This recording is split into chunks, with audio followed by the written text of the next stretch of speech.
नमस्कार. 3.5 मुहूर्तापैकी एक मुहूर्त म्हणजे आजचा दिवस अक्षय तृतीया आणि आजच्याच दिवशी माता अन्नपूर्णेची जयंती असते. त्यानिमित्ताने आपण खूप वेगवेगळे पदार्थ तयार करणार आहोत. गंमत कशी असते की विदर्भात, पश्चिम महाराष्ट्रात पद्धती वेगवेगळ्या आहेत, पण खूप भरपूर पदार्थ जे जे या सीझनमध्ये उपलब्ध असतात ते पदार्थ, त्यातले मोजके पदार्थ मी तुम्हाला दाखवणार आहे. आणि मला वाटतं हे सुंदर ताट सजलेलं पाहिल्यानंतर तुम्ही म्हणाल वाह क्या बात है. आणि आजच्या दिवशी अनेक पदार्थ तयार करतात. म्हणजे त्यामध्ये मला आठवतं की आमची आई सरगुंडे तयार करायची. म्हणजे सरगुंडे एक छान पारंपरिक प्रकार आहे की काडीला गुंडाळून तयार केलेल्या शेवयांचा प्रकार. आणि त्यानंतर लंबी रोटी, त्याच्यानंतर काही ठिकाणी चनोडे, कनोले आणि आंब्याचा रस, कारण आंब्याचा सीझन असतो. त्याच्यानंतर तांदूळाचे पापड, हे सगळे प्रकार डावीकडले. त्याच्यानंतर वेगवेगळ्या प्रकारचे वडे, वेगवेगळ्या प्रकारच्या चटण्या, कवठाची चटणी, चिंचेचं पंचामृत, असे सगळे पदार्थ असतात. त्यातले काही मोजके पदार्थ मला आठवतं की आमच्या मामांना भजाभात खूप आवडायचा आणि आमची मामी ती करायची. मोठी मामी आम्ही तिला म्हणायचो, आणि मामा म्हणजे बाबा मामा. तर आमच्या बाबा मामांना आवडणारा भजाभात आपण पहिले करू. चण्याच्या डाळीचं पीठ, बेसन, थोडंसं आलं, लसूण, बारीक चिरलेली कोथिंबीर, हिरवी मिरची, जिरं, थोडीशी हळद आणि चवीनुसार मीठ. आपण हे मीठ जे आहे पिंक सॉल्ट वापरतो आहे. थोडं पाणी.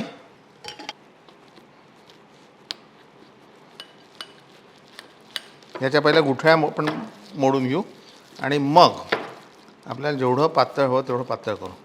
एक महत्त्वाची छोटीशी टीप तुम्हाला द्यायची आहे की आपण बटाटे वडा बनवतो किंवा चण्याच्या डाळीच्या पिठाचे वडे बनवतो, भजी बनवतो, तर त्यावेळी बेसन भिजवताना एकदम पाणी घालू नका. हे असं घाला की आपण पहिले कमी पाणी घालून ह्या गुठळ्या मोडून घ्यायच्या आणि मग आपल्याला जेवढं पातळ करायचं आहे तेवढं पाणी यामध्ये घालायचं. पहिले या गुठळ्या मोडल्या की पाणी घालायचं. आता स्मूथ याची पेस्ट होते छान.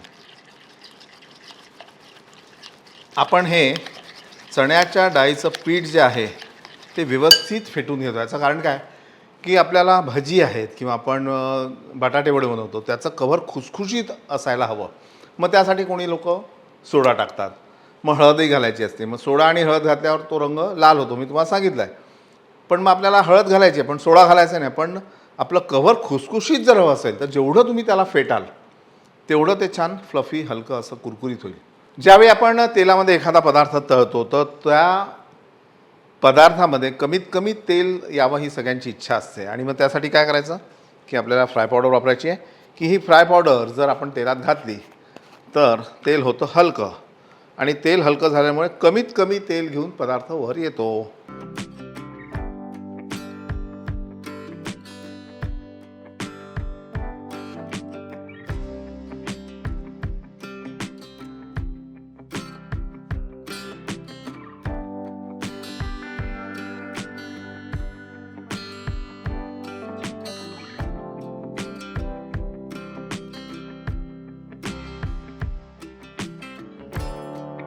एक फोडणी आपण तयार करून घेऊ. तेल गरम झाल्यावर गॅस बंद करायचा. जिरं, हिंग चिमूटभर आणि लगेच कढीपत्ता घालायचा. एक छोटी टीप तुम्हाला देतो की आपण जेव्हा एखादा तडका बनवतो किंवा फोडणी घालतो वरून, तर तेव्हा हिंग वापरतो. तर हिंग तेलात टाकल्यानंतर लगेच तो जळतो. तो जळू नये म्हणून काय करायचं की फोडणी तयार, म्हणजे तेल गरम झाल्यावर त्यामध्ये मोहरी, जिरं आणि नंतर हिंग, हळद जेव्हा घालतो तर लगेच तुम्ही कढीपत्ता किंवा त्यामध्ये कोथिंबीर घाला. सो दॅट काय तेलाचं टेम्परेचर होतं डाऊन आणि तुमची फोडणी जळत नाही. बघा हे कसे भजी आपली ठिसूळ झालेली आहेत सोडा न घालता. आता ही भजी सगळी कुस्करून घ्यायची भाताबरोबर.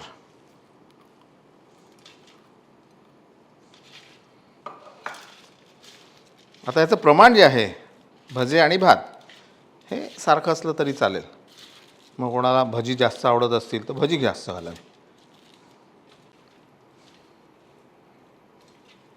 आणि अगदी थोडं मीठ, कारण भज्यात मीठ घातलं आहे आपण.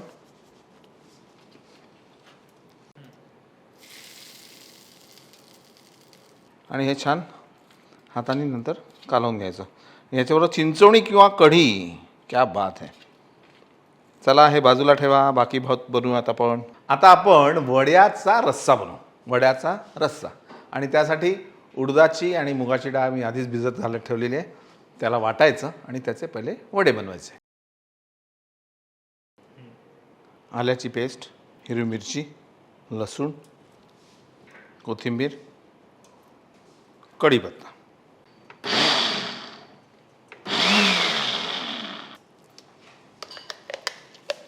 खूप असं बारीक नाही करायचं. जाडसर दळलेली डाळ, यामध्ये मीठ, पिंक सॉल्टचा वापर आपण करतो आहे. अगदी थोडंसं हिंग आणि ह्याचे छोटे छोटे वडे आपल्याला तयार करायचे.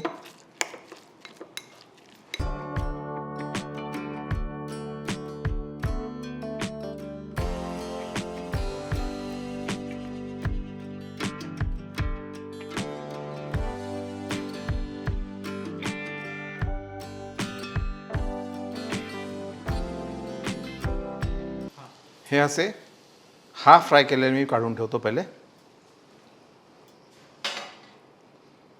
आणि नंतर हे हाफ फ्राय सगळे तळल्यानंतर ह्याला फुल फ्राय करायचं. थोडं क्रिस्पी होतील अजून छान आहे.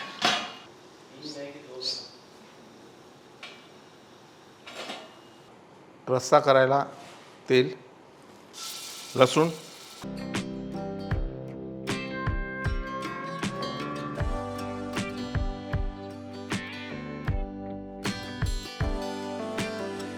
लसूण छान परतल्यानंतर कांदा, खसखस एक चमचाभर, त्यानंतर सुकं खोबरं एक पाव वाटी,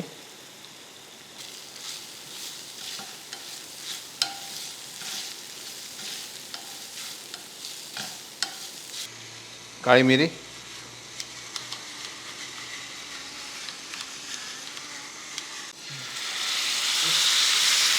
आणि पाणी.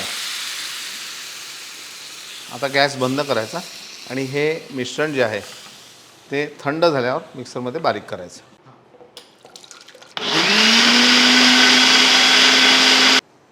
पॅनमध्ये थोडं तेल,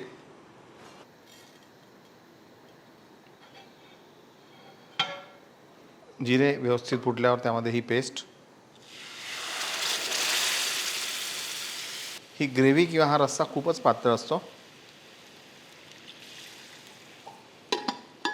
हळद, तिखट चवीनुसार, थोडासा गरम मसाला, काळा मसाला जे काय तुमच्याकडे उपलब्ध असेल, आणि हे तमालपत्र. चवीनुसार मीठ, पिंक सॉल्ट घालतो आहे आपण.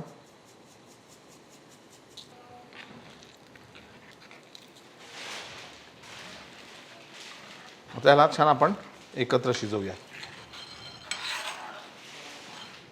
उकळ येत असताना आल्याची पेस्ट किंवा किसलेलं आलं आपण यात घालू.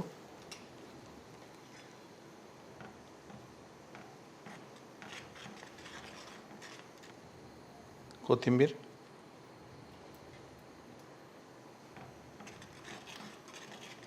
त्याला छान उकळून घेऊ.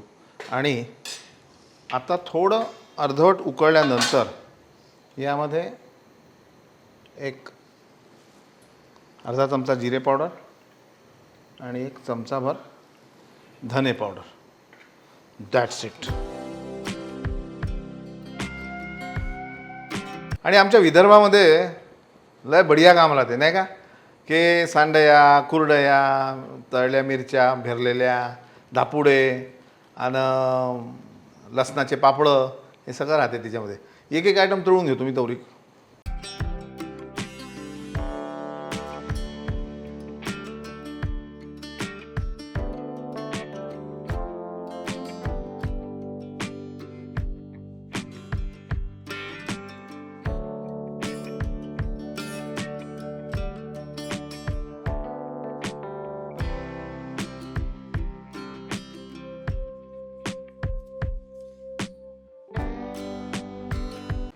आता बघा मी याच्यात अजून पाणी मिसळलेलं आहे.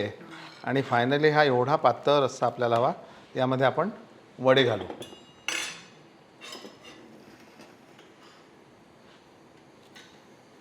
या वडी रस्स्याबद्दल तुम्हाला सांगतो की मागे मी चिमूरला गेलो होतो लग्नामध्ये, बरीच वर्ष झाली, लहान होतो, आणि तेव्हा एवढ्या मुबलक प्रमाणात भाज्या उपलब्ध नव्हत्या विदर्भामध्ये, कारण पाण्याचा दुष्काळ असायचा.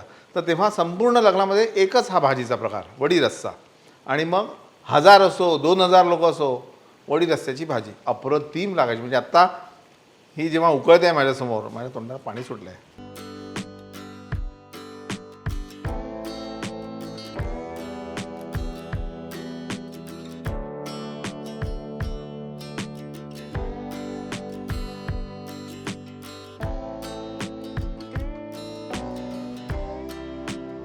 पुरणाची पोळी, त्याच्यानंतर हे वडे, भजे, पकोडे आणि हे सरगुंडे आहेत. त्याच्यानंतर म्हणजे शेवयाचे खिरीचा प्रकार आहे, पण अशा पद्धतीने हे पाण्यामध्ये उकळून मग घट्ट दुधामध्ये घालतात, केशर, विलायची घालून.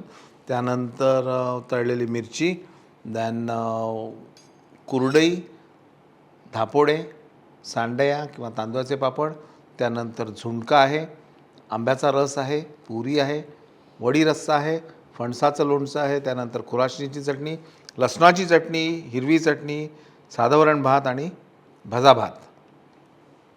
आणि आजचा हा अक्षय तृतीयेचा नैवेद्य समर्पित